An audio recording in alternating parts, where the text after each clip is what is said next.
She gave me an ultimatum. It's me or the dog. I looked at my dog, then back at her and said, I understand. Then I packed her bags and left them on the porch. Her shock when she realized I wasn't joking. I, 31 male, am sitting here with my dog Bruno sleeping at my feet, finally able to process what happened last week. Been with Jasmine, 29, for 2 years. She moved into my house 6 months ago. My house that I bought 3 years before we met. My house where Bruno, my 5-year-old German Shepherd mix, has lived since he was 8 weeks old. Jasmine knew about Bruno from day one. Hell, my dating profile literally said, "Dog dad, if that's a problem, swipe left." First date, I showed her photos. Third date, she met him. She said he was adorable. But once she moved in, things changed. He sheds too much. He's a dog. He takes up too much space on the couch. It's his couch too. Why does he need to sleep in the bedroom? He slept there for 5 years. I tried compromising, got a Roomba for the hair, bought a bigger couch, set up a nice dog bed in the bedroom so he wasn't on our bed. Nothing was enough. Last Tuesday, I came home from work to find Bruno locked in the laundry room. He was shaking. My boy doesn't shake. He's been through thunderstorms, fireworks, even that time a car backfired right next to us. But 6 hours locked in a dark laundry room, that did it. Why was Bruno locked up? He was annoying me while I worked from home. Jasmine, he has separation anxiety. You know this. That's why I set up his bed in the office. Well, I moved the bed. It was ugly. Wednesday she started her campaign. Showed me apartments. Look how nice these are, and they don't allow pets. Thursday she sent me articles about how dogs carry diseases. My dog who gets monthly baths and regular vet checkups. Friday morning was the ultimatum. I was making breakfast, Bruno waiting patiently for his morning scrambled egg. Yes, I make my dog an egg every morning, sue me. Jasmine walked in, saw me giving Bruno his egg, and lost it. This is ridiculous. You care more about that mutt than me. That's not true. It is. I'm done with this. It's me or the dog, Aiden. Choose. I looked at Bruno. He tilted his head the way he does when he's trying to understand human nonsense. Then I looked back at Jasmine. I understand, I said. She smiled. Good, I'll start looking for rescue. No, I mean I understand what you're asking, and I've made my choice. Went upstairs, got her suitcases from the closet, started packing her stuff. She followed me, confused at first, then angry. What are you doing? Helping you pack? What? You gave me an ultimatum. I chose. Bruno's been with me through my dad's death, my job loss during COVID, my recovery from surgery. He's never once made me choose between him and something I love. You're seriously choosing a dog over me? I'm choosing loyalty over manipulation. She tried to stop me packing. Started crying. Not sad tears, angry tears. You can't kick me out. I live here. You're not on the lease. You don't pay rent. You're a guest who's worn out their welcome. Took me 2 hours to pack everything. She screamed the entire time. Called me every name in the book. Threatened to call the cops for packing her stuff? Threatened to sue me for what? Bruno just stayed in his bed watching, put everything on the porch, locked the door. She pounded on it for 20 minutes before her sister Evelyn came to get her. You'll regret this, she screamed as she left. No one will ever love you like I do. Good, I called back, because your love comes with conditions. Update 1. The entitlement escalation has been something. Saturday morning, I woke up to 73 texts, ignored them. But around noon, Jasmine's mom, Diane, showed up. This woman who'd met me maybe 3 times. Aiden, you need to fix this. Jasmine's heartbroken. She gave me an ultimatum about my dog. It's just an animal, and she's just an ex-girlfriend. Diane's face went red. She invested 2 years in you. She lived rent-free in my house for 6 months. If anyone invested, it was me. She decorated. She made this house a home. I laughed. Actually laughed. She hung up some leave, laugh, love signs and threw out my comfortable furniture for her aesthetic. That's not making a home. That's marking territory. But here's where it gets interesting. Diane let slip something important. After everything she gave up for you. What did she give up? Diane backpedaled. Nothing, I just meant, no, what did she give up? Turns out, Jasmine had been telling people she'd turned down a job promotion to move in with me. Complete lie. She'd been fired from her previous job for attendance issues, and I'd helped her get a new one through my network. Sunday, Jasmine tried a new approach. Posted on social media that I'd abandoned her for choosing an animal over human love. Tagged all our mutual friends. The photo she used? One of her crying with mascara running. My friend Pete called me. Dude, she's making you look like a monster. She gave me an ultimatum about my dog. Yeah, but the way she's spinning it. Pete, did you know she locked Bruno in the laundry room for 6 hours? What? Started getting messages from people. Some supportive, some not. But then Bruno's vet tech, Amy, commented on Jasmine's post. Interesting. Wasn't it you who called our office asking about accidentally leaving chocolate where a dog could reach it? We have that recorded, too. Jasmine deleted the post within an hour. Monday today, got a letter from a lawyer. Not a good lawyer, mind you. Some ambulance chaser named Gregory, demanding compensation for unlawful eviction and emotional distress. Called my lawyer buddy James. He looked at the letter and laughed.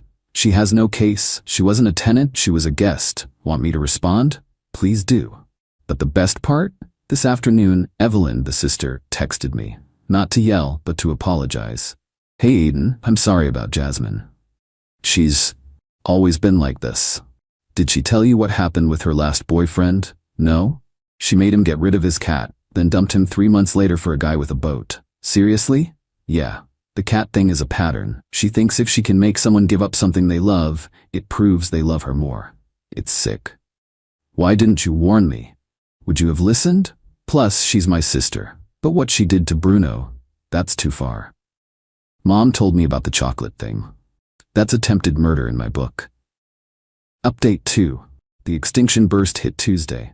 Jasmine showed up at my work, made it past reception somehow, marched straight to my desk. We need to talk. No, we don't. Please leave. I'll make a scene. Go ahead. Security's already on their way. She started raising her voice about how I ruined her life and traumatized her. My coworkers were staring. Then Bruno's head popped up from under my desk. Yeah, I bring him to work now. Perks of being a senior developer at a dog-friendly company. You brought that thing here? He works here more than you ever worked anywhere. Security arrived. Jasmine tried to claim she was my girlfriend. I showed them the texts where she said we were over. They escorted her out. My boss, Keith, came over after. Ex-drama? Yeah, sorry about that. Is that why Bruno's been coming to work? Partially. Also found out she might have been planning to hurt him. Keith, who has 3 dogs, looked horrified. She's banned from the building. I'll email security her photo. Wednesday, the flying monkeys arrived. Her friends Portia and Fiona showed up at my house, rang the doorbell repeatedly. We know you're in there. I called out through the door, and you know you're trespassing. We just want to talk. About what? How your friend tried to poison my dog? Silence. Then Portia? She didn't actually do it? Oh, so attempted murder is fine as long as you fail? They left after I mentioned I was recording everything for the restraining order. Thursday was quiet. Too quiet. Friday, I found out why. Jasmine had gone nuclear on dating apps. Created a profile saying she was recently traumatized by an abusive ex who chose violence over love. Used photos of us together with my face poorly scratched out. But she made a mistake. She matched with my cousin's husband, Bradley, who was definitely not on dating apps. Turns out, my cousin Rita had created a fake profile to do recon after seeing Jasmine's social media posts. Rita sent me screenshots. Jasmine was telling matches that I had physically thrown her out and that she was homeless because of male violence. She was asking them for money. Actual money. Just until I get back on my feet. I sent everything to James, lawyer friend. He sent Gregory, her lawyer, a cease and desist with screenshots. Suddenly, Gregory didn't want to represent her anymore. But Saturday was the grand finale. Jasmine created a fake animal abuse report, said I was neglecting Bruno. Animal control showed up at my door. The officer looked embarrassed. Sir, we have to investigate all reports. I understand, come on in. Bruno was literally wearing a new collar, fresh from grooming, with his vaccination tags visible. His food and water bowls were full. His toy basket was overflowing. The officer petted Bruno. This might be the most spoiled dog I've ever seen. Is that a memory foam dog bed? 2 actually. 1 for the living room, 1 for the bedroom. And these vet records. Every visit for 5 years, including his dentist cleaning last month. The officer sighed. False reports are a crime. Want to press charges? Yes. Turns out, when you file a false animal abuse report and they can trace it to you, Jasmine used her real name because she's an idiot. It's a misdemeanor with up to 6 months in jail. Final update. The legal aftermath was swift and brutal. Jasmine was charged with filing a false report. She tried to claim she was genuinely concerned, but the prosecutor had the vet text recording about the chocolate, the cease and desist from her dating app scam, and my security footage of Bruno happy and healthy. She took a plea deal, community service, and a fine. But the best part? It goes on her record. Her new job that I helped her get? They fired her when she missed work for court. Diane, her mom, called me begging, "Please drop the charges. She's learned her lesson. The state is pressing charges, not me, and no, she hasn't learned anything. She lost her job. Actions meet consequences, but here's the twist nobody saw coming. Remember Evelyn, the sister? She reached out last week. Aiden, I need to tell you something. Jasmine's done this before. 3 times. The cat thing? Not just that, the whole playbook. Move in, isolate the pet, create ultimatum, play victim when it fails. She's got a pattern. Why does she do it? Control. She read some toxic dating advice about testing devotion, but she always picks pet owners because we're nurturing. Evelyn sent me screenshots from a group chat where Jasmine was bragging about her plan. From before she moved in, she'd literally written, "Once I'm in, the dog goes, then he'll be mine completely." I sent those to every mutual friend who'd questioned my decision. The response was unanimous. Holy crap, you dodged a bullet. But yesterday was the real victory. Took Bruno to the pet store. He needed new toys after the stress of everything. Who do we run into? Jasmine, with a new guy at the pet store, buying dog supplies. She saw me and went pale. Her new guy oblivious. "Babe, what kind of treats should we get for my dog?" I couldn't resist. "Careful, man, she's not a fan of dogs." "What? She loves dogs." She told me about her ex who abandoned her for choosing his dog over her. Real psycho stuff.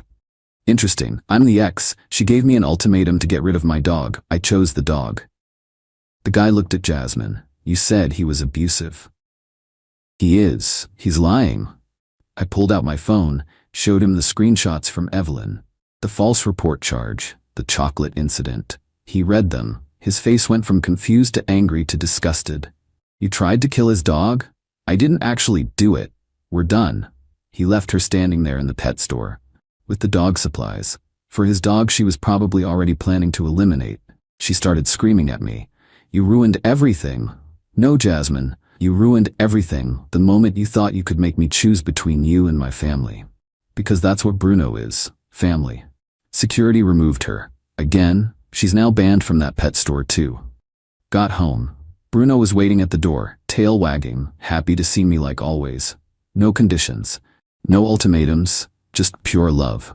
Evelyn texted me last night, heard about the pet store. Jasmine's having a complete meltdown. Mom's threatening to send her to therapy. Good, she needs it. Also, the guy from the pet store? He's pressing charges for fraud. She told him she had a dog to get him to date her. I laughed so hard Bruno looked concerned. To everyone asking if I regret my choice, are you kidding? I chose a loyal companion who's been with me for 5 years over someone who tried to murder him with chocolate. I chose unconditional love over manipulation. I chose family over a narcissist. Bruno's currently snoring on his memory foam bed, occasionally woofing in his dreams. Probably chasing rabbits, living his best life. And me? I'm living mine too. Without someone who thinks love means making people abandon things they care about. The house is peaceful. My couch is comfortable again. Threw out all her aesthetic furniture and got my old stuff back. The live, laugh, love signs are gone. Bruno's toys are everywhere. This is what a real home looks like. Messy, full of dog hair, and absolutely perfect. Oh, and Jasmine? If you're reading this, Evelyn says you stalk Reddit. Your new Instagram bio saying you're a survivor of narcissistic abuse is hilarious. The only thing you survived was the consequences of your own actions. Team Bruno, forever. Edit. Since everyone's asking, yes, Bruno got extra eggs and a new toy after the pet store incident. He's living his best life.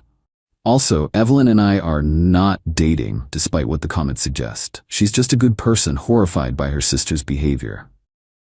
Edit 2. The guy from the pet store reached out to thank me. His dog is safe. We're actually getting beers next week. Bruno and his golden retriever might become friends. Jasmine inadvertently created a bromance. The irony is delicious.